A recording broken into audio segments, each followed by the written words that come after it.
Just on time, it's Rachel Zegler again, destroying Disney and their hopes of the box office win in 2025. Snow White, not all right when it comes to their young star, destroying them in Variety. You're not going to believe just how bad this interview went. It is mind-boggling. Excuse me, sir, this is my channel? What are you doing here? Yeah, this is a Rachel Zegler topic. Don't take my joy from me, Jonas.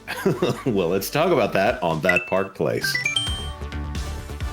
Hello, I am Jonas J. Campbell, an investigative reporter for That Park Place, and here with me today, the man, the myth, the legend, WDW Pro. It's me, folks, and we're here to talk about somebody who's just about as smart as Zegler. Jonas, I'm in shock at how bad this interview is. It's about the most horribly timed thing I've ever seen. Folks, we won't get into the some of the stuff because it's so bad, but suffice to say that Zegler makes some geopolitical statements which are brought up and defended, and it turns out that things are heating up in a certain part of the world at just the wrong time to ever express anything about that the way she did. So yeah, I tell you what. Congratulations, Disney. And we just had a video come out talking about that and the fact that Disney avoided doing a princess film that was going to be coming out this November, presumably, if it didn't get delayed like everything else at Disney. That was going to come out this November, praising the country that is, well, also being talked about by Rachel Zegler here. I tell you what, she's a spitfire, that Rachel Zegler, and it seems like this piece is trying to do some brand repair for her. Opposite achieved, and take a look at the photo that's at the very top.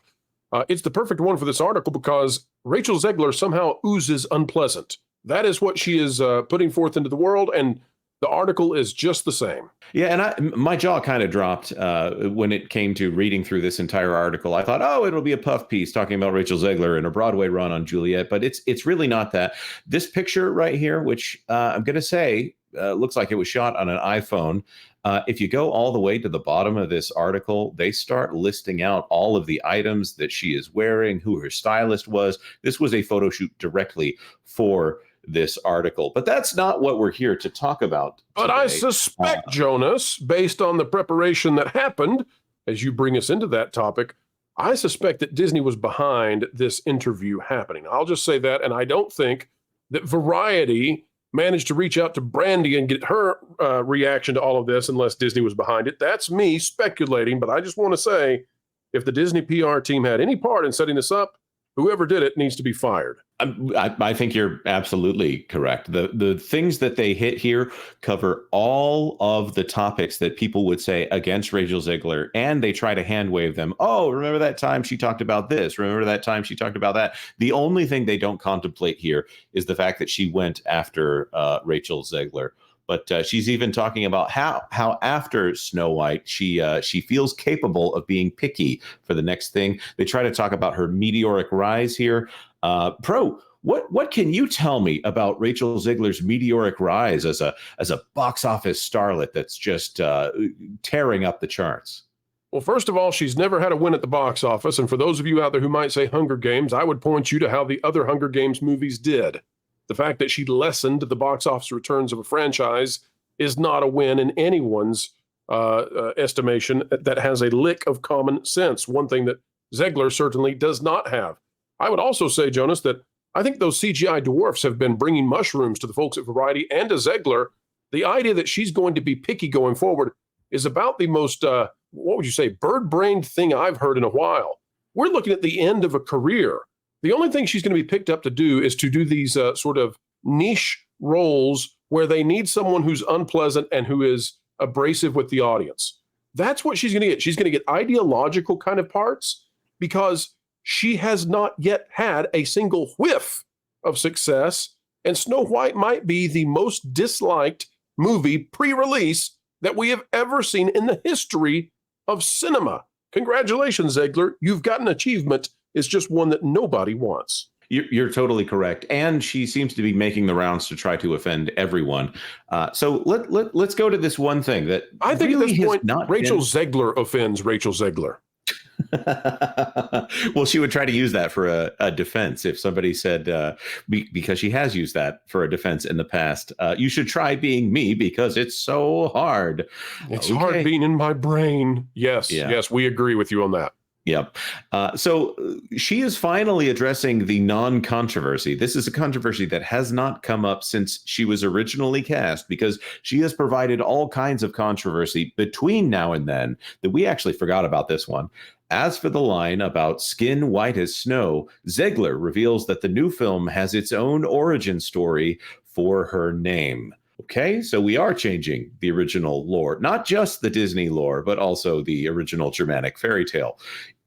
It fell back to another version of Snow White that was told in history, where she survived a snowstorm that occurred when she was a baby, she says.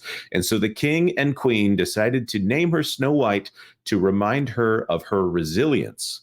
One of the core points in our film is for any young woman or young person is remembering how strong you actually are. That's I don't recall that in any tellings of Snow White in the past. Pro, you know a lot about this fairy tale here. Have you ever heard that version of it? Well, the Brothers Grimm wrote the thing, so that's what it is. And guess what? That's not in that tale. It doesn't matter if Uncle Larry in Nebraska from the 1980s had a drunken campfire story that talked about her surviving a snowstorm as a toddler, or in this case, as an infant. Still doesn't count, Zegler. Sorry about that. And I don't think that audiences are going to be convinced to go see this by this interview. I think it actually makes things worse. In fact, Jonas, what I would say is, folks, to give you some sort of inclination as to how bad this interview goes over, I think if you gave Zegler a propane tank and you gave her all the physical cash you could possibly give, she could just stack it up. I don't think she could burn money as fast with that propane tank and with a torch or whatever she needed. I don't think she could burn the money as fast as she is ruining Disney's box office chances with these kinds of interviews.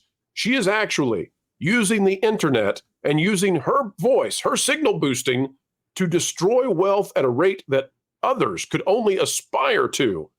She is the Joker in female starlet form. Congratulations, Zegler. Here's a fantastic example here. So obviously on the D23 was like a purple carpet or something like that. She's given this talking point between her and Gal Gadot. I'll actually have to hear her pronounce her last name before I'm confident in how you say Gadot or Gadot.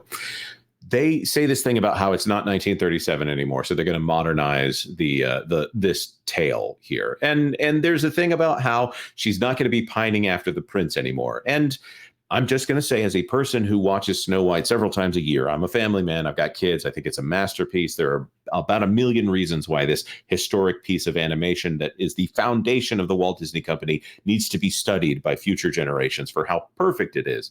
There are so many wonderful songs in that film that are very specifically about romance, and they seem to be indicating there will not be a romance in this. Well, now Rachel Zegler is saying there will be a romance. She was just kidding. It was just a joke, Jonas. She never meant it. She's got takesy backsies. But watch where she goes with it. She somehow manages to create a problem that no one said was a problem. She grows somber, recalling the hate that erupted during that time. In all honesty, it made me sad that it was taken in such a way, because I believe that women can do anything, but I also believe that they can do everything. Zegler says. I don't think that's how mutually exclusive works, by the way. What she meant to convey was that Snow White wants romance, but has other goals too. When you say that your co-star may not even appear in the movie, that's definitely what you're trying to convey. Yeah. She's not wishing for the one she loves to find her today, as the original opens up in 1937. I would never want to box someone in and say, if you want love, then you can't work, or if you want work, then you can't have a family. That's not true. It's never been true. It can be very upsetting when things taken out of context or jokes don't land. That's one that I will very much agree with right there. I do think it was a joke that didn't land. I think she was being awkward. There was some truth in her awkwardness. But she was being very awkward. The love story is very integral. I'll believe it when I see it. A lot of people wrote what we weren't doing, that storyline anymore. We were always doing that. It just wasn't what we were talking about on that day. I don't believe that at all. Three reshoots later, Jonas, actually, and half $1 billion. Yeah, they managed to get the prince back. How about it? That's you've said it. I don't think that's what they were doing on that day, because I don't think it was in the movie on that day. And when we start to reach the rumored numbers that this film supposedly has cost, $500 million is now the rumor. Again, rumor and speculation on that one. You don't get there by saying, here's a great movie. We have confidence in this movie that we're making. The screenplay is great. Let's just shoot it. That's not how that happens. That happens because you take something and realize it's not working. And then a media firestorm happens because your star comes out there and decides to be a weird theater kid and doesn't think about the fact that she is swaying a many hundreds of $1 million production when she starts to talk about what's bad about the movie that you are making the live action remake of. This woman needs a publicist. And I think her publicist got her this and did not do a good job with it. At this point, it's cruel to put poor Zegler out there anymore. She was selected out of high school by Steven Spielberg to take on a role in which she utterly flopped. She has then been picked up to go on and do other roles in which she has underperformed every single time. Coming out of high school, she is a ball of absolute narcissism mixed with hubris and ignorance. She is the archetype of all those things rolled into one, the manifestation of it, walking on two legs and going around and snarking at people with oozing contempt at every possible chance. And then we all watch her as she continues to tie herself in knots and destroy the box office revenues of studio after studio. But ultimately, it's the people who keep hiring her who are at fault for this. It's cruel to put someone who is such a narcissist out in front of an audience for them to be lambasted over and over again. She needs help. She doesn't know what she's doing. She is terrible at speaking. She conveys no sense of empathy whatsoever. Everything she says somehow goes back to making her appear as either the victim or the victor. She does not have an ounce of, what would you say, social cachet. Please, or humility. Make it stop.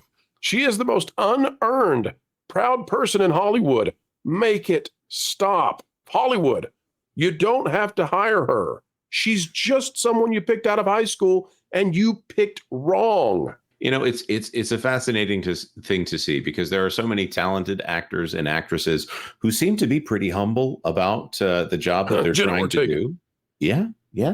Jenna Ortega. the lady who plays Miss Marvel. What's her name? Iman Vellani. Iman Vellani does a fantastic job.